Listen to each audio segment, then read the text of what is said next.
Enfin, Bachar al-Assad est tombé en Syrie. Les Occidentaux se réjouissent. Mais surtout, une réjouissance remplie de beaucoup d'incohérences et d'hypocrisie qu'on va partager ensemble dans cette vidéo. Il y a quelques jours encore, le président Bachar al-Assad était le président de la Syrie. Et les Occidentaux ont tenté depuis plus de 10 ans déjà de l'évincer, mais malheureusement, ils n'ont pas pu. Avec le soi-disant printemps arabe qui a valu la vie au président Kadhafi. Ils n'ont pas pu le renverser.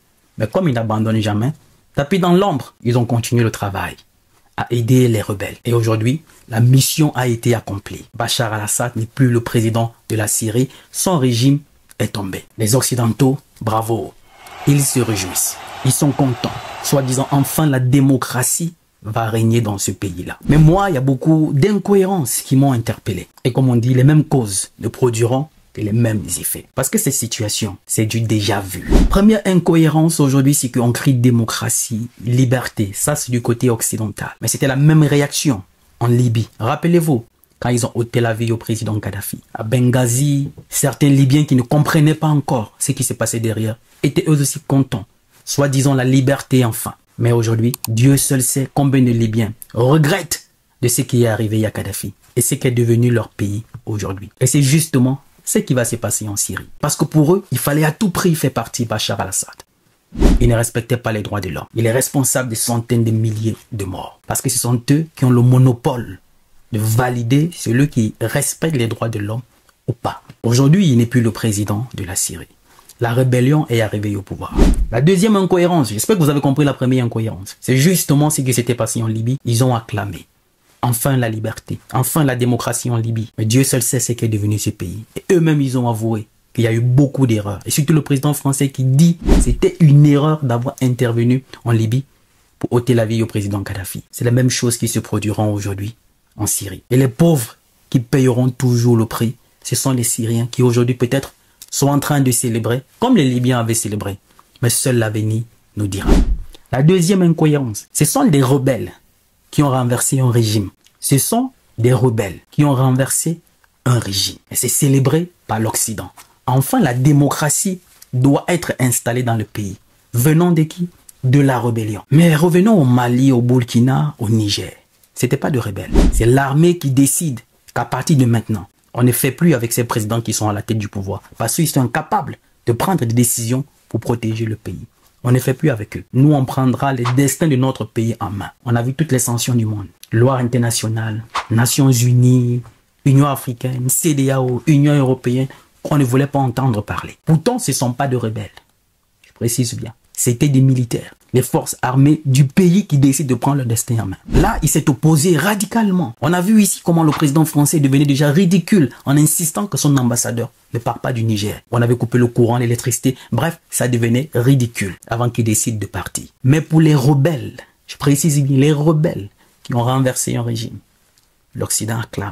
On est dans quel monde? Ils sont les gens qui veulent nous donner des leçons de démocratie, qui veulent nous donner des leçons de morale. On accepte de l'autre côté, on applaudit. Quand c'est de l'autre côté là-bas, non, ça ne doit pas passer. Triste. Mais ce qui est encore surprenant, c'est que celui qui est à la tête de cette rébellion, qui les a portés au pouvoir en Syrie, est un ancien membre du groupe État islamique, Al-Qaïda comme ils disent, qui est un ennemi juré du côté occidental. Mais comme on dit souvent, l'ennemi de mon ennemi est mon ami. Puisque les deux maintenant, ils avaient le même ennemi, c'était quoi? Renverser à tout prix le président Bachar al-Assad. Ils sont devenus amis. Qui sait s'ils les ont pas aidés derrière pour la logistique? Dieu seul sait. Cette personne qui était jadis considérée comme très dangereuse, fichée par le côté occidental, aujourd'hui est devenue la personne qui ramène la démocratie en Syrie. On se moque de qui? On se moque de qui?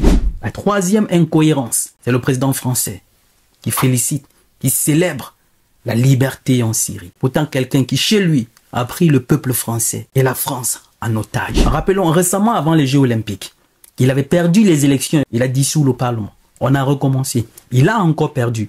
Il a fait 2 mois pour nommer un gouvernement. Il a pris un pays en otage. Malgré le gouvernement qu'il a nommé, ce gouvernement vient encore d'être censuré et dissous. Là, il est encore en train de traîner pour nommer un autre gouvernement.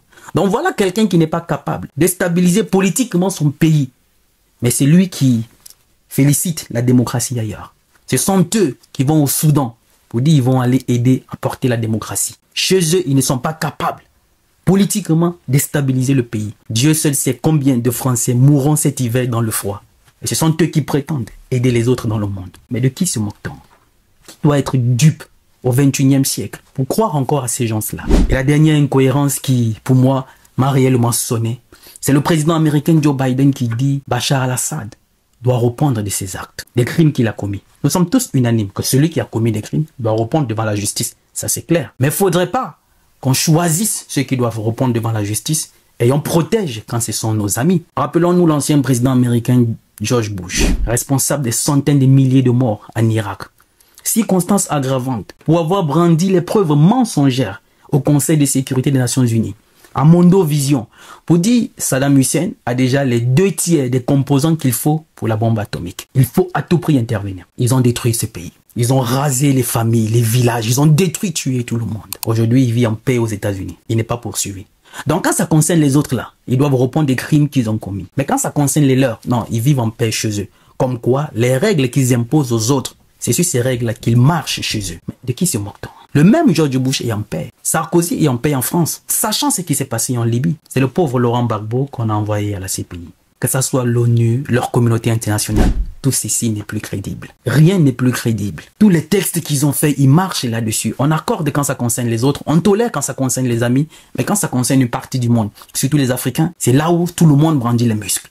Tout le monde est fort, tout le monde respecte les textes, tout le monde dit il faut... Le monde évolue, les choses avec, les mentalités aussi. L'Afrique de papa, c'est terminé. Aujourd'hui, nous, Africains, cette nouvelle génération qui émerge, qui est consciente, essaie de voir ce qui se passe un peu partout dans le monde et comment eux, ils réagissent. Et on attend, quand ce sera l'Afrique, ce qu'ils viendront un peu nous proposer. Parce que cette récréation-là, c'est terminé. Ces deux discours, deux langages-là, c'est terminé. Qu'ils le veulent ou pas, l'Afrique sera libre. Parce qu'aujourd'hui, le discours qui est un peu partout, c'est les bases françaises qui doivent quitter en Afrique. Pour la plupart des Français, il faut renvoyer les Africains chez eux. Mais où est le rapport avec les bases militaires françaises? Et c'est à raison que le général de Gaulle avait dit qu'il ne veut pas de base militaire américaine en France. Mais c'est vous qui voulez qu'il y ait les bases militaires françaises ailleurs. Ce que vous avez refusé chez vous. Mais quelle incohérence? On vit dans quel monde? Vous avez refusé que les États-Unis battent monnaie pour vous. Parce que si quelqu'un bat monnaie pour vous, vous lui êtes subordonné. Mais c'est vous qui ne voulez pas laisser les Africains battre leur monnaie. Je parle de l'Afrique francophone. Tellement d'incohérences. La famille, je voulais partager avec vous, voilà cette incohérence qui m'a un peu interpellé sur la chute de Bachar al-Assad en Syrie et vu la façon dont l'Occident est en train de se réjouir. Dites-moi ce que vous en pensez en commentaire. Moi aussi, je me ferai le plaisir de vous lire. Il n'est jamais trop tard pour recommencer. Le rêve n'a pas de date d'expiration. Qu'ils le veulent ou pas, l'Afrique sera libre.